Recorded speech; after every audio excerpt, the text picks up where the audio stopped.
ताबूत सकीना एक ऐसा पुरस्कार संदूक जिस पर तमाम मज़ाहिब में बहस सदियों से जारी है। ताबूत सकीना एक ऐसा ताबूत है जिसकी अहमियत और तकद्दुस तमाम मज़ाहिब के मानने वालों में बराबर है। यकीनन ये एक मुक़द्दस ताबूत है, एक ऐसा ताबूत जिसकी बरकत से यहूदी मैदान जंग में कामयाब होते थे, जिसकी बरकत से इनकी मुरादें और दुआएं कबूल होती थी। ताबूत सकीना एक ऐसा ताबूत जिसकी बेअदबी से शहरों के शहर बर्बाद हो जाते। हॉलीवुड का मशहूर director and producer sir Steven Spielberg, जो कि एक कट्टर यहूदी है, इसकी फिल्मों के मौज़ूआत अक्सर यहूदियत के हवाले से होते हैं। सन 1981 में इसने एक film radars of the lost arc के नाम से बनाई। ये एक मिसाल है जिसका मकसद इस संदूक यानी ताबूत सकीना की यहूदियों के नज़र में अहमियत को उजागर करना है।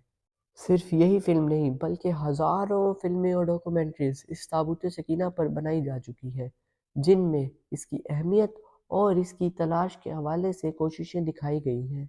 लेकिन हकीकत ये है कि इस संदूक तक आज तक किसी की रसाई नहीं हो सकी। पूरी दुनिया में यहूदी आज भी माहिरीन आसार कदीमा का रूप धारे मुल्कों मुल्कों की खुदाई करते फिर रहे हैं, लेकिन आज भी इसमें नाकाम है। इस संदूक में ऐसा क्या है? ये संदूक यहूदियों के लिए ज़िंदगी और मौत का मसला क्यों बना हुआ है? यहूदी इस संदूक का क्या करना चाहते हैं? इन सब सवालों के जवाब के लिए इस वीडियो को एंड तक देखें।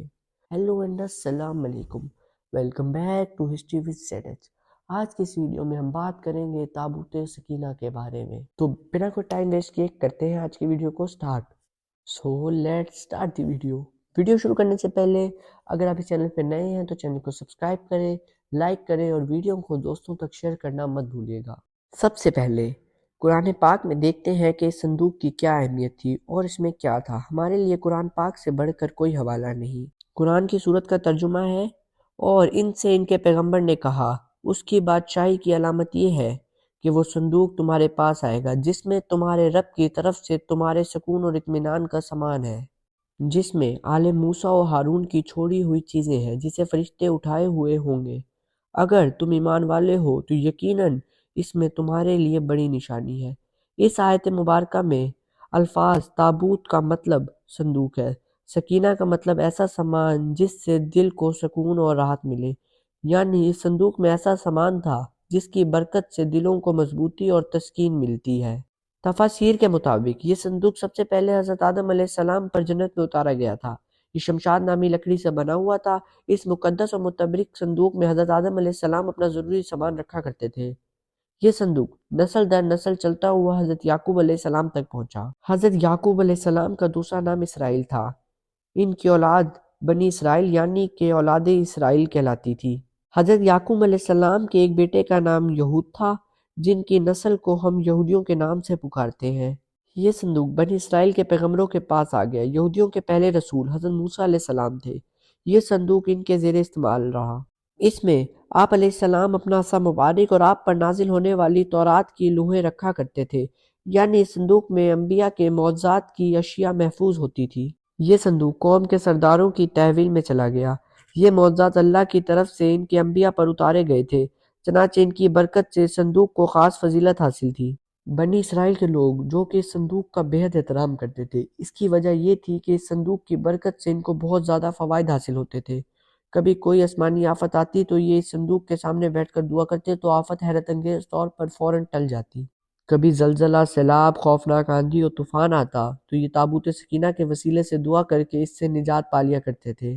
इसी तरह जंगो जदल के दौरान बड़े बड़े लश्कर के साथ मुकाबला करते वक्त संदूक फौज के आगे लेकर चलते, जिसकी बरकत से इनके हौसले भी बुलंद हो जाते और दुश्मन अफवाज पर कम से कम जानी नुकसान के बदले गालिब आ जाते। खास मौक़ों और त्योहारों पर यह संदूक को इज़्ज़त और एहतराम से कंधों पर उठाकर जुलूस निकाला करते।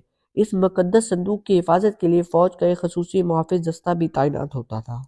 ये कौम बहुत अजीब और गरीब आदात की मालिक थी। एक तरफ तो संदूक और इसमें मौजूद अशिया का एहतराम इस कदर के तसव्वुर भी नहीं किया जा सकता, दूसरी तरफ अल्लाह के अहकामात से मुकम्मल रूगर्दानी करना इनका मामूल बन चुका था। ये निहायत ही ज़िद्दी, अरियर, मगरूर और सरकश लोग थे। हद से ज़्यादा लालची, मालो दौलत से मोहब्बत करने वाले और जालिम थे। अपने अंबिया और उलमा की रोक टोक पर इनको खौफनाक अजियतें दिया करते थे। जब इनकी सरकशी हद से बढ़ने लगी तो अल्लाह ने इनको अजाब देने के लिए इन पर قوم عمالقہ مقرر کر دی۔ اس قوم کے بادشاہ جالوت نے ان پر انتہائی زبردست حملہ کیا اور ان کی بستیاں اجاڑ دی۔ جالوت نے شہروں کو جلا کر راکھ کا ڈھیر بنا دیا، بے شمار لوگوں کو قتل عام کر کے ہلاک کر دیا اور ان کا تابوت سکینہ چھین کر ساتھ لے گیا۔ اور مفسرین نے اس پر مزید یہ لکھا کہ جالوت نے تابوت سکینہ کو گندگی کے ڈھیر پر پھینک دیا۔ تابوت کی اس بے حرمتی پر اللہ کی طرف سے قوم عمالقہ پر بھی عذاب آ گیا۔ جس شہر کے گندگی کے ڈھیر پر یہ تابوت پھینکا گیا تھا، اس شہر میں بھی ایک عجیب و غریب سی وبا پھوٹ پڑی جس کا کسی حکیم و مالج کے پاس کوئی علاج نہیں تھا۔ یہ وبا اتنی خطرناک تھی کہ لوگ بہت تیزی سے لقمہ اجل بننے لگے۔ جب یہ خبر حاکم شہر کے پاس پہنچی تو اس نے کہانوں کو جمع کیا اور ان سے عذاب کی وجہ معلوم کرنا چاہی۔ کہانوں نے حساب لگا کر بتایا کہ اس عذاب کی وجہ تابوت سکینہ کی شدید بے حرمتی ہے۔ اس کے بعد جب بادشاہ نے یہ حکم دیا کہ تابوت سکینہ کو کچرے سے اٹھا کر ادب و احترام کے ساتھ محل میں لایا جائے، جب بادشاہ کی فوج تابوت سکینہ کو اٹھانے پہنچی تو حیرت انگیز طور پر تابوت سکینہ وہاں پر موجود ہی نہیں تھا۔ اس کے بعد بادشاہ نے بھرپور کوشش کی کہ وہ تابوت سکینہ کو ڈھونڈ کر نکال لے، مگر وہ ناکام رہا، اور اس کے بعد تابوت سکینہ کسی کو نہیں ملا۔ یہودی آج بھی اس تابوت سکینہ کو ڈھونڈ رہے ہیں، مگر ابھی تک ناکام ہے۔ یہودی مسجد اقصیٰ کو بھی اسی غرض سے گرانا چاہتے ہیں کہ انہیں گمان ہے کہ تابوت مسجد اقصیٰ کے نیچے دبا ہوا ہے۔ اسی وجہ سے یہودی ہر صورت پر مسجد اقصیٰ کو گرا کر اس تابوت کو حاصل کرنا چاہتے ہیں، تاکہ وہ اس تابوت سے معذرت کریں، اس تابوت کا دوبارہ سے ادب و احترام کریں اور دوبارہ سے پوری دنیا میں فتوحات حاصل کریں، مگر ابھی تک وہ ناکام ہے۔ یہ تھی ہماری آج کی چھوٹی سی تابوت سکینہ کے بارے میں ویڈیو۔ تابوت سکینہ کے بارے میں مزید بہت سی قیاس آرائیاں کی جاتی ہیں، مگر تابوت سکینہ کا کسی کو نہیں معلوم کہ وہ آج کہاں ہے، کدھر ہے، کس کے پاس ہے۔ اگر آپ کو چھوٹی سی ویڈیو پسند آئی ہو تو لائک کریں، شیئر کریں اور سبسکرائب کریں، اور اگلی ویڈیو تک کے لیے اجازت دیں۔ اللہ حافظ۔